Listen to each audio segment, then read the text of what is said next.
sih, begitu. Apa sih Injil sederhana yang saya maksud? Injil sederhana yang saya maksud adalah memberitakan Yesus sebagai Sang Mesias, seperti pesan bahwa Tuhan Yesus sendiri. Ketika Tuhan Yesus berkata kepada murid-murid, kata orang, siapakah aku ini? Terus ada yang bilang engkau adalah Elia, engkau adalah nabi ini. Nah, menurut Tuhan Yesus sendiri bertanya kepada Simon Petrus, menurut engkau siapakah aku ini? Kata Simon Petrus, engkau adalah Mesias, anak Allah. Lalu apa kata Tuhan Yesus? Bukan engkau yang berkata-kata, tetapi Bapakku yang di surga yang mengatakan itu. Artinya Tuhan Yesus berpesan untuk mengetahui bahwa dialah Sang Mesias yang dinanti-nantikan, Juru Selamat umat manusia. Nah, itu yang saya sampaikan, supaya semua manusia menerima Dia, menjadikan Yesus sebagai pimpinannya, sebagai junjungannya, sebagai sosok yang kita harus taat, takluk, tunduk kepadanya, sehingga kita mengikuti teladannya. Apakah ketika saya memberitakan Injil yang seperti itu, saya nggak memberitakan Trinitas, saya nggak memberitakan Duinatur, saya nggak memberitakan Hypostasis Union, saya nggak memberitakan hal-hal yang heboh-heboh yang master-master teologi itu, apakah itu pemberitaan saya itu Injil yang sesat? Nah, silakan. Silakan. Oke, baik.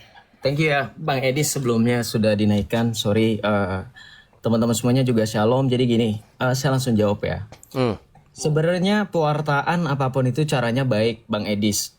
Betul, kalau mewartakan keselamatan itu hanya ada di dalam Yesus Kristus, betul. Tapi coba tolong perhatikan ya Bang Edis, no offense ya, don't get me wrong, jangan salah paham dengan saya. Kita sebagai sesama pengikut Kristus, kalau memang betul kita pengikut Kristus, kita saling menegur. Karena memang ada tertulis ya kan, kita punya moto, lebih baik teguran yang nyata daripada kasih yang berpura-pura. Nah begini Bang Edis, kalau seandainya Bang Edis memberitakan Yesus, tapi Bang Edis mungkin tadi pertanyaannya ketika tidak memberitakan Tritunggal, tidak memberitakan hal-hal yang mainstream atau yang tidak diberitakan oleh teman-teman apologet lainnya, kemudian ada yang ngecap atau ngejudge sesat atau semacamnya. Begini Bang Edis, ini pendapat saya pribadi ya. This is from my opinion aja, honest opinion. Begini, Bang Edis, kita sama-sama manusia saling mengkoreksi satu sama lain. Bang Edis adalah public figure yang sudah dinotis oleh banyak orang. Saya tidak kemudian menjilat atau gimana, tapi memang saya akui banyak yang nonton Bang Edis. Cuma Bang Edis kan pasti tahu, konsekuensi ketika kita tampil di depan publik adalah banyak mata yang melihat kita, banyak telinga yang mendengar kita, dan banyak juga isi kepala yang berbeda-beda berusaha untuk memahami kita. Betul nggak Bang Edis? Oke, betul. Nah, dari cara yang seperti Bang Edis lakukan, Bang Edis jangan berekspektasi bahwa semua orang itu akan memahami Bang Edis. Ya kan pasti Bang Edis sudah paham lah. Maka banyak orang yang nantinya salah paham, banyak orang yang nantinya akan tidak paham bahkan dan seterusnya. Nah begini, saya langsung masuk ke intinya. Ketika berbicara mengenai Tritunggal, ketika berbicara mengenai Duinatur seperti yang Bang Edis dari tadi mention, itu salah satu basic Bang Edis, ya kan? Mohon izin sebelumnya. Ini kan basic kita sebagai orang Kristen.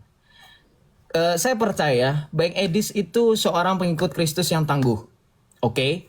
Kita semua ingin berapologetika, betul nggak Bang Edis? Kalau kita punya kesempatan masing-masing, kita punya lifestyle, kita punya style masing-masing. Bang Edis dengan style seperti ini, cara seperti ini, saya seperti ini, dan orang lain seperti ini. Itu kita cara masing-masing, kita nggak ngomongin cara. Tapi kita ngomongin tujuan. Orang Kristen punya basic keimanan yang pertama adalah, yang harus kita pegang satu dan utuh adalah kita percaya bahwa Allah itu Esa. Betul nggak Bang Edis? Nah, dalam keesaan Allah kita pahami bahwa dalam iman kekristenan, keesaan itu tidak berbicara seperti Islam. Monoteisme mutlak yang nggak jelas. Satu tapi tidak bisa dijelaskan. Kalau kita belajar dalam kekristenan secara inti, kita berbicara Tritunggal. Itu yang, mohon maaf Bang Edi sebelumnya sekali lagi. Kita tidak bisa menutup, ya kan? Karena secara sekali lagi, ini basic.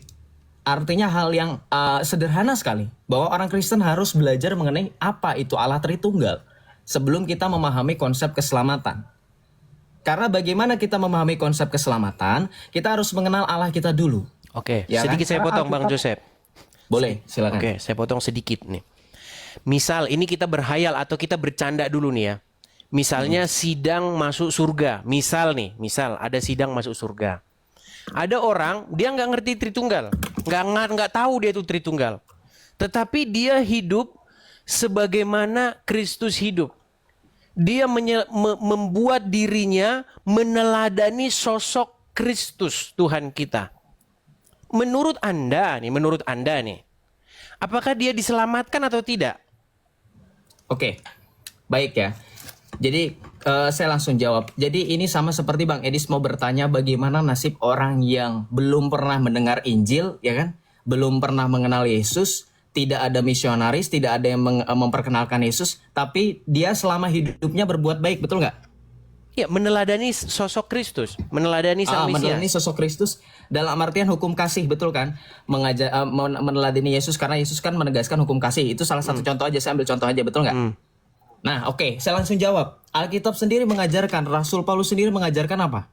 Biarlah hukum Taurat yang ada di dalam diri hati setiap manusia yang menjadi hakimnya, yang akan menjadi saksinya. Kenapa? Kita baca dalam Yeremia 31 ayat 31. Akan tiba masanya hukum Taurat itu akan dituliskan ke dalam hati setiap manusia. Jadi bagi bangsa yang tidak pernah mengenal Yesus, tidak pernah mengenal hukum Taurat, Bang Edis, ya, tidak pernah tidak pernah mendengar Injil, tidak tahu gereja, itu Bukan, mereka saya nggak bicara itu diselamatkan. Bang. Agak salah paham. Begini Bang, ada orang Kristen nih di abad 25, di abad 21 sekarang ini, tahun 2025. Dia mendengar, dia belajar Injil. Cuman dia nggak tahu itu masa bodoh Tritunggal, masa bodoh Duinatur, masa bodoh. Dia nggak tahu itu, dia nggak mau pusing itu. Yang jelas yang dia fokus mata dia tertuju kepada Yesus supaya saya ingin hidup seperti bagaimana Tuhan Yesus hidup. Oke. Saya langsung- Menurut Anda berarti nih, misal kita bercanda-canda ini. Misalnya di sidang masuk surga, kira-kira dia masuk surga atau enggak? Oke, saya langsung jawab ya. Masalahnya, pengajaran Yesus itu tidak bersifat individualisme. Kekristenan bersifat kongregasion, jemaat, persekutuan orang percaya. Anda baca dalam Kisah Para Rasul 2 ayat 42, di situ orang-orang jemaat mula-mula bertekun dalam pengajaran para rasul. Pentingnya orang Kristen untuk tetap setia dalam pengajaran itu, Bang. Jadi kita kalau misalkan tadi kan Abang sempat mention, Abang mau hanya memberitakan apa yang tertulis dalam Injil. Abang buka dalam Kisah Para Rasul 2 ayat 42, di situ tertulis, mereka bertekun dalam pengajaran rasul-rasul. Artinya apa? Semua orang sudah dari zaman Yesus hidup itu mengusahakan supaya mereka berpegang pada ajaran para rasul. Sampai dengan sekarang, kalau memang ada skenario, andai kata seperti yang Bang Edis katakan, maka saya bisa jamin, orang Kristen itu bukanlah yang mengikuti ajaran Yesus dan para rasul. Kenapa begini Bang? Alkitab juga mencatat, Yakobus 2 ayat 19 contoh, Bang Edis boleh buka. Kamu percaya bahwa hanya ada satu Allah saja, itu baik. Namun setan, iblis pun tahu dan gemetar akan hal itu. Apa maknanya dalam Yakobus 2 ayat 19 jika ditulis demikian? Beriman saja, hanya percaya kepada pengetahuan kita saja berlandaskan aku percaya Yesus itu Tuhan, sudah pasti masuk surga. Kita tidak bisa menjamin, Bang. Kenapa? Jawabannya juga ada di dalam Alkitab, di dalam perkataan Yesus sendiri. Di mana? Matius 7 ayat 21. Bang Jadi Edis kesimpulannya mungkin saya belum dapat jawaban ini Bang. Ya, jadi kesimpulannya tidak akan sesimpel dan sesederhana itu bagi orang Kristen untuk mendapatkan surga. Oke, jadi Karena- kalau dia hidup, dia berusaha untuk hidup sebagaimana Tuhan Yesus hidup. Dia hidup dalam ketaatan, kesalehan ketaatan kepada Bapa di surga, seperti bagaimana Tuhan Yesus hidup. Berarti orang tersebut tidak diselamatkan karena dia nggak mengerti Tritunggal. Oke, begini saya jelaskan sekali lagi. Keselamatan tidak semudah itu. Iman dan perbuatan harus disertai dengan jalan beriringan. Yakobus 4 ayat 15 dikatakan iman tanpa perbuatan hakikatnya mati. Sorry. Oke, Yakobus misalnya 2. gini, saya beriman nih. Saya beriman bahwa Yesus adalah Sang Mesias, sebagaimana kata Tuhan Yesus sendiri. Oke, yang dikonfirmasi oleh Rasul Petrus.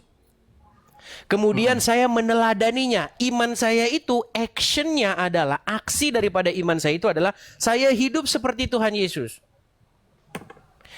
Tapi saya nggak ngerti Tritunggal, saya nggak ngerti Duinatur, saya nggak ngerti hipostasis union, saya nggak ngerti yang mumet-mumet, saya nggak ngerti. Kira-kira nih di dalam sidang masuk surga, Bercanda aja Bang ya, sidang masuk surga ya. Jangan dianggap serius. Di dalam sidang masuk surga kira-kira saya dicampakkan ke neraka atau gimana kira-kira? Simple, kalau dia nggak ngerti Tritunggal, hanya percaya Yesus, berarti dia tidak menjalankan hidup diajarkan Yesus. Itu namanya antitesis, Bang. Abang membangun premis, dia percaya Yesus tapi tidak mengenal Tritunggal. Sementara Yesus mengajarkan Tritunggal. Yohanes 5 ayat 23 contohnya. Yesus berkata, barang siapa menghormati aku, ia sudah menghormati Bapa. Barang siapa tidak menghormati aku, ia sudah tidak menghormati Bapa. Itu tentang Tritunggal. Perbedaan pribadi antara Yesus dengan Bapa. Apakah ketika saya menganggap Yesus sang Mesias, kemudian saya meneladani Tuhan Yesus, apakah itu tidak bentuk tidak penghormatan kepada Tuhan Yesus? Nah, perhatikan. Ketika kita berbuat baik, meneladani perbuatan Yesus, ini dalam konteks apa dulu? Kalau hanya sekedar meneladani, Bang, perhatikan. Perbuatan baik kita bagaikan kain kotor. Kalau kita hanya berbuat baik, itu tidak bisa menjustifikasi kebenaran. Makanya saya tadi kan tekankan Bang Edis. Mohon izin sekali lagi saya tekankan. Kekristenan itu punya yang namanya landasan iman disertai dengan perbuatan. Yakobus 2 ditekankan iman tanpa perbuatan hakikatnya mati. Iya, Jadi kalau Anda berbuat baik, justru itu tadi Bang. Ketika saya beriman, maka action saya, aksi saya itu adalah bagaimana saya hidup seturut dan segambar dengan Tuhan Yesus. Karena itu pesan yang saya baca dalam Injil. Masalah Betul. apakah Tuhan Yesus itu punya duinatur, apakah dia ini, akal saya anggaplah akal saya nggak nyampe. Walaupun saya sebenarnya saya punya pemahaman yang saya renungkan siang malam ya, tapi itu tidak pernah saya bawa. Saya bawa-bawa, saya gembar-gemborkan dalam pemberitaan saya kepada para tetangga sebelah. Karena apa?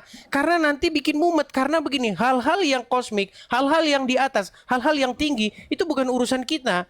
Yang menjadi urusan kita adalah bagaimana Tuhan Yesus telah memberikan teladan kepada kita bagaimana harus hidup, seperti itulah kita hidup mengikuti teladan daripada Tuhan kita Yesus Kristus. Apakah dengan hanya iman yang sesimpel dan sederhana itu, apakah seseorang itu tidak bisa diselamatkan? hanya beriman. Ya, beriman dan ada actionnya loh tadi. Actionnya adalah melakukan hidup sebagaimana Tuhan Yesus hidup. Gini, Bang Edis kan dari tadi sudah mention, dia baca Injil, dia baca Alkitab, tapi dia tidak paham. Saya sudah menjawab di awal. Tolong dengarkan sekali lagi, mohon izin ya Bang Edis dan teman-teman semuanya. Kekristenan itu tidak individualis. Kekristenan itu yang namanya Kristen, itu pengikut Kristus adalah persekutuan orang percaya. Kita mengerti kan arti kata persekutuan, congregation. Yesus tidak pernah menyebutkan di mana satu orang hadir, aku hadir di tengah-tengah mereka. Yesus menyebutkan dalam Injil Matius bab 19 di mana 2-3, artinya itu persekutuan. Kalau ada orang kalau ada orang tidak mengerti, dia datang ke persekutuan orang percaya. Tapi saya tidak bilang saya tidak bersekutu loh Bang Joseph. Saya tidak bilang bahwa saya tidak bersekutu. Bagaimana pengajaran Tuhan Yesus? Yang diajarkan Tuhan Yesus ya sebagaimana Tuhan Yesus hidup. Hendaklah kamu saling mengasihi. Betul? Janganlah menjauhkan diri dari pertemuan-pertemuan kudus. Nah, saya lakukan. Iya, itu poinnya. Tapi saya nggak ngerti tuh duinatur, hypostasis union, kemudian Tritunggal, kemudian yang rumit-rumit itu seperti itu.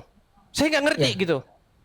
Ya, begini Bang Edis, skenarionya tidak ada yang mustahil bagi Allah. Ketika Tuhan Allah meminta kita untuk mengasihi Tuhan Allah dengan segenap hati, dengan segenap pikiran, dengan segenap akal budi, kita diminta untuk mengasihi Tuhan Allah dengan segenap akal budi. Pertanyaan saya, siapakah yang bisa menyampaikan akal budinya sama setara dengan Allah? Tapi ternyata Injil mengatakan kita harus mengasihi Allah dengan segenap akal budi. Artinya apa? Tuhan Allah menyatakan supaya kita jangan pernah menyerah. Tetap mengusahakan dengan segenap. Kasihilah Tuhan Allah dengan segenap hati, dengan segenap akal pikiran, dengan segenap akal budi. Artinya apa Bang Edis? Tadi Bang Edis sudah menyebutkan, saya tidak menyebutkan menjauhi pertemuan-pertemuan ibadah. Kalau begitu, artinya ada probabilitas yang namanya bertanya. Ketika orang itu tidak paham, orang itu baiklah bertanya. Dalam 2 Timotius 2 ayat 2, di situ dikatakan apa? Apa yang telah engkau daripadaku, kata Rasul Paulus, percayakanlah pengajaran ini kepada orang-orang setia yang juga cakap mengajar kepada orang lain. Makanya, sekali lagi saya tekankan Bang Edis, mohon izin, kalau ada orang Kristen dengan skenario seperti Bang Edis, tapi Bang Edis sendiri sudah menyatakan tidak pernah menghindari pertemuan atau persekutuan dengan jemaat atau orang percaya, maka masih ada probabilitas dia bisa memahami. Kenapa? Karena Alkitab sendiri menyatakan, Tuhan Yesus sendiri mengatakan, kasihilah Tuhan Allahmu dengan segenap hati, dengan segenap akal budi, dengan segenap pikiran. Artinya apa? Itulah inti Tuhan Yesus mau menjadikan pengikutnya bukan mudah menyerah. Makanya digunakan kata segenap, artinya all out. Gitu Bang Edis. Oke, apakah ketika seseorang mengasihi Tuhan dengan segenap hati dan dengan segenap akal budi, maka dia harus kesimpulannya percaya Tritunggal? Oke, saya jawab ya. Oke, saya jawab ya Bang Edis, izin ya. Gini, kalau berbicara mengenai Tritunggal, selain dari apa yang diajarkan daripada Tuhan Yesus, itu juga yang diwarisi oleh para rasul. Makanya, mohon izin Bang Edis, saya berbicara secara ekumenisme, mengajak kepada persatuan. Baik Katolik, baik Protestan, baik Ortodoks, kita percaya akan iman Allah Tritunggal Maha Kudus. Kita punya iman pengakuan rasuli. Kalau Bang Edis kan, mohon maaf, dari suku Batak, mungkin pernah mendengar Ahu Porsea, ya kan? Aku percaya akan Allah Bapa, pencipta langit dan bumi, dan seterusnya. Nicene Creed atau pengakuan iman rasuli itu yang berbicara rumusan Allah Tritunggal, Bang Edis. Nah, Bang Edis sebagai orang Kristen, makanya tadi saya di awal kan sempat mention, itu salah satu bentuk dasar kita sebagai orang Kristen. Gak mungkin orang Kristen itu miss. Kan Bang Edis, mohon izin ya Bang Edis, saya ini kan dari Islam. Saya juga terberkati dengan ada banyak teman-teman apologet. Seperti kalau di luar kan saya ada Sam Shimon ya dan seterusnya. Nah, orang-orang seperti mereka itulah yang memperkenalkan saya. Nah, jadi Bang Edis, begini, sekali lagi. Kalau seandainya ada orang dari Islam atau orang apapun yang belum menjadi pengikut Kristus, kemudian datang ke Bang Edis atau datang kepada kita yang berapologia melalui TikTok ini, hendaknya jangan kita membatasi apa yang mereka ingin ketahui. Karena begini Bang Edis, saya mohon izin juga. Tadi Bang Edis kan sempat ngomong ya kan, tentang pengetahuan kosmik. Oke, Bang Edis, saya tidak merendahkan satu sama lain atau saya tidak pernah menganggap diri saya lebih unggul dari Bang Edis atau sebaliknya. Tapi mohon izin, ketika kita punya kemampuan, karunia, talenta, betul berbeda-beda. Bang Edis karunianya mungkin di bagian bagaimana caranya paralel dengan Islam, ya kan? Karunia setiap orang berbeda-beda seperti itu. Nah, kemungkinan Tuhan memberikan karunia seperti itu ya sudah. Tapi jangan menutup kemungkinan jikalau Bang Edis mau lebih belajar lagi, mau lebih terbuka untuk membuka kesempatan akhirnya punya karunia tambahan, gitu loh. Jadi gini, memang arti pengikut Kristus itu tidak ruwet, betul. Tapi kalau sampai dibilang dogma ruwet, sementara Injil sederhana, itu agak, mohon maaf Bang Edis, agak bertentangan. Baik, gitu. Baik.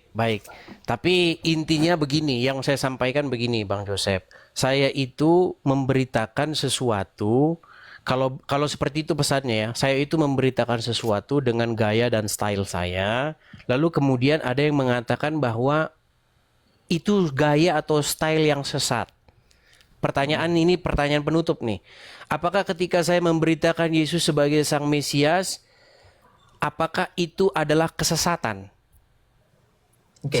Saya tidak memberitakan Tritunggal, saya tidak memberitakan Duinatur, saya tidak memberitakan Hypostasis Union. Saya hanya memberitakan Yesus sebagai Sang Mesias yang kita harus taat, patuh, takluk, tunduk kepadanya, mengikuti Dia. Apakah itu Injil yang tidak penuh atau Injil yang masih kurang? Oke, baik.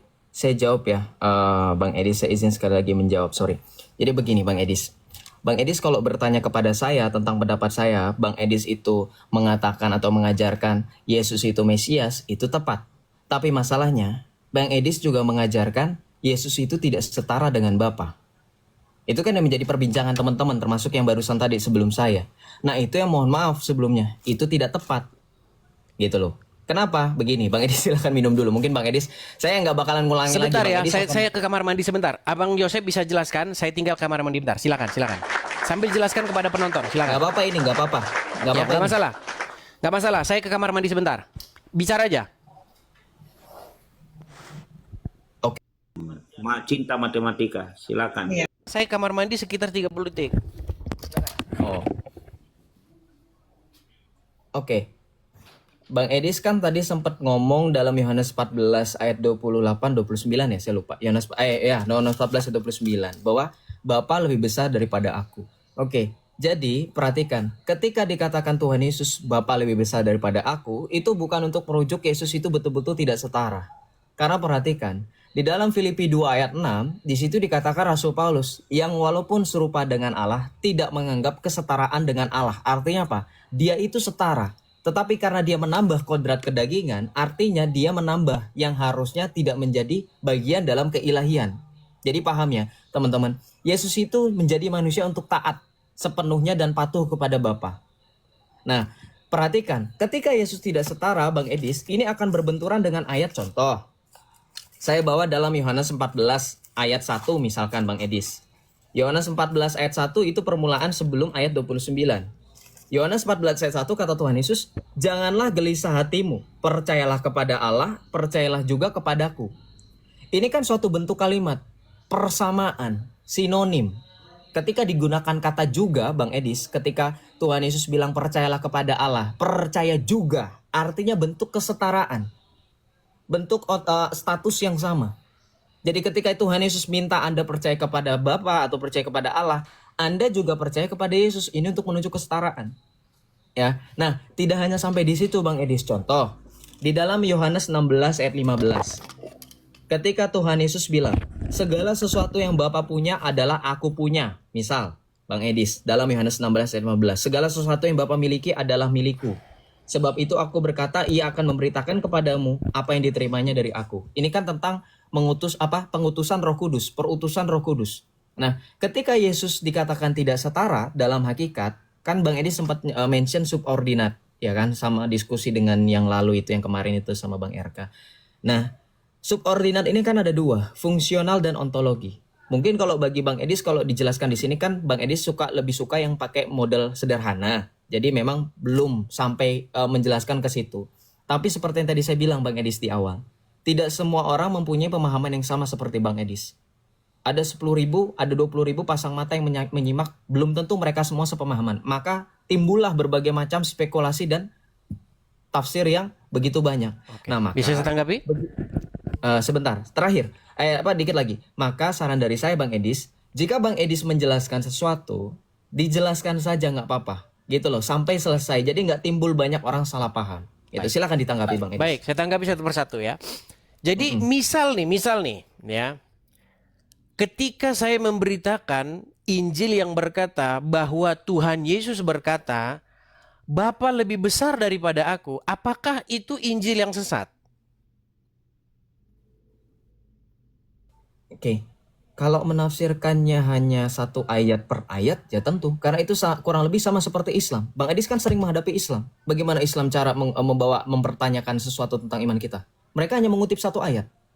Yesus bukan Tuhan. Contoh Matius 7:21. Bukan setiap orang yang... Nah, seperti itu contohnya. Bukan, maksud saya jangan melebar dulu Bang Joseph.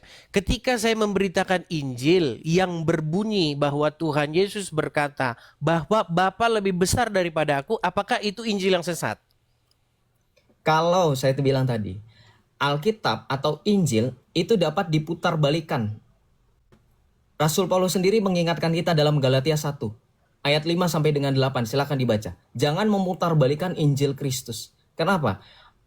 Saya tadi sudah bilang, kalau mencomot satu ayat tanpa melihat konteksnya, mengutip-kutip ayat, apa bedanya dengan Islam yang selama ini selalu comot ayat tanpa melihat konteks? Oke. Berarti ketika saya memberitakan Injil yang mengatakan bahwa Yesus berkata bahwa Bapa lebih besar daripada aku, berarti itu sesat ya? Saya tidak bilang sesat, saya bilang dibaca konteksnya. Ketika Tuhan Yesus mengatakan Bapa lebih besar daripada aku, dalam kemanusiaan dia menunjukkan kerendahan diri, Filipi 2 ayat 6 sampai dengan 11, dan ketaatan. Gitu Bang Edis. Jadi bukan secara hakikat. Hakikat Yesus firman Allah yang menjadi manusia. Yesus itu memiliki sepenuhnya Allah, sepenuhnya manusia. Kolose 1 ayat 15 itu ada di dalam Alkitab kan? Duinatur itu bukan suatu bentuk hal yang ruwet kok. Kalau Bang Edis menjelaskannya maunya Injil sederhana, Injil apa adanya itu menuliskan Yesus punya duinatur. Oke, baik. Tadi Bang Yosef mengutip ayat-ayat yang membuktikan bahwa Bapa tidak lebih besar daripada Yesus, begitu ya? Maksud Bang Yosef ingin mengatakan begitu? Equal, setara. Oke, berarti lebih tinggi. Oke, berarti kalau kata Yesus Bapa lebih besar daripada aku, Bang Yosef bilang Yesus setara dengan Bapa. Dalam konteks ketika Yesus mengatakan Bapa lebih besar daripada aku, Yesus menunjukkan dirinya merendahkan diri dan taat. Oke, berarti Filipi 2 benar ayat nggak? 6 sampai Berarti dengan benar 11. nggak bahwa Bapa lebih besar daripada Yesus? Kalau dalam konteks hakikat yang ilahi, Yesus itu setara dengan Bapa, Bang. Bapa setara dengan Yesus, equal. Sesuai dengan pengakuan Imam Rasuli. Maksud saya bukan kita nggak bahas hal yang tadi tuh yang ilahi apa segala macam. Maksud saya begini, ketika Tuhan Yesus berkata Bapa lebih besar daripada aku, apakah Tuhan Yesus sesat di situ? Ya, kalau beliau mengatakan sendiri dalam konteksnya ketaatan dan kehendaknya untuk mengosongkan diri, nggak sesat. Untuk Oke. menunjukkan ketaatan. Oke, nah makanya yang saya tanyakan, ketika saya memberitakan seperti itu, apakah saya sesat? Oke, dalam pemahaman orang banyak, tadi Bang Edis sudah 4 kali saya sekali lagi menjelaskan. Tidak semua orang memahami seperti halnya Bang Edis. Jadi banyak orang yang berspekulasi. Ada baiknya Bang Edis menjelaskan secara lebih detail saran dari saya. Kalau memang bukan maksud Bang Edis untuk mengecilkan Yesus. Seperti yang telah banyak dispekulasikan atau diduga orang. Sehingga Bang Edis punya prejudice di luar sana bahwa Bang Edis ini mohon maaf SSY. Kalau memang Bang Edis bukan. Gitu loh. Karena kan begini, orang-orang yang mempunyai keimanan Jehovah Witness atau saksi-saksi Yehova itu memang menggunakan ayat ini. Bahwa Yesus itu tidak setara dengan Bapa seperti yang Bang Edis katakan. Oke, kan? baik. Baik, kita naik ke tahap selanjutnya ya. Tadi Bang Joseph mengatakan bahwa bukti bahwa Tuhan Yesus, bahwa Bapa tidak lebih besar daripada Yesus adalah dengan mengatakan bahwa apa yang Bapa punya aku punya, gitu tadi. Bukan? Ayat itu bukan? Ya, Yohanes 16 ayat 15, betul. Apa yang Bapa punya aku punya, gitu ya. Betul. Oke, misal nih. Saya seorang bapak. Saya punya anak laki-laki. Anak laki-laki saya itu ngomong begini, apa yang bapak saya punya, itu punya saya. Nggak salah dia ngomong gitu. Karena memang apa yang bapak dia punya, ya punya dia. Begitu. Apakah itu membuktikan bahwa anak saya itu lebih sama dengan saya? Sama dalam artian apa? Dalam kedudukan. Dalam kedudukan apa ya? Anak akan mewarisi apa yang dipunyai oleh bapaknya, betul kan? Betul. Tapi kan Bang Yosef kan mengatakan bahwasanya dengan perkataan Tuhan Yesus bahwa segala yang Bapa punya, aku punya, apakah baru Bang Yosef menyimpulkan satu kesimpulan bahwa itu bukti bahwa Tuhan Yesus sama besarnya dengan Bapa gitu? Betul. Nah, berarti kalau ada seorang anak nih berkata, apa yang bapak saya punya, saya punya. Apakah itu membuktikan bahwa sang anak itu setara dengan bapaknya? Oke, baik. Saya jelaskan ya. Analogi Bang Edis itu tidak bisa disamakan hubungannya dengan relasi Yesus dengan Bapa. Perhatikan, seorang bapak yang punya harta dengan anak kandungnya yang bilang katanya apa yang bapak saya punya itu milik saya juga, itu berkaitan dengan hak waris. Yang makanya saya tadi bilang itu kan dalam warisan. Kalau dalam kalimat Yesus dalam Yohanes 16:15, Anda nggak bisa sekonyong-konyong samakan dengan analogi hak waris. Itu berkaitan tentang hakikat. Gitu loh. Manusia itu terpisah. Bapak dengan anak itu terpisah masalahnya. Beda kedudukan. Meskipun sama saling mewarisi. Contoh, saya dengan bapak saya terpisah secara pribadi. Hakikat saya pun berbeda dengan bapak saya. Tetapi saya bisa mewarisi apa yang bapak saya punya. Entah itu kedudukan. Berarti Tuhan Yesus dan Bapa tidak terpisah. Tidak terpisah dalam hakikatnya mereka adalah ketika Allah. Tuhan Yesus disalibkan, Bapa juga disalibkan. Nah, Anda jangan menyalahgunakan terpisah itu seolah dengan pribadi. Kan sudah bilang, dapat dibedakan tetapi tidak dapat dipisahkan. Pribadi Yesus dengan pribadi Bapa itu tidak dapat dipisahkan namun dapat dibedakan. Nah, ketika Tuhan Yesus disalibkan, ini yang saya maksud begini Bang Yosef. Saya itu bukan tidak pengalaman dalam hal-hal seperti ini. Jadi hal-hal yang Bang Yosef alami ini, itu sudah saya alami sekitar 10 tahun yang silam.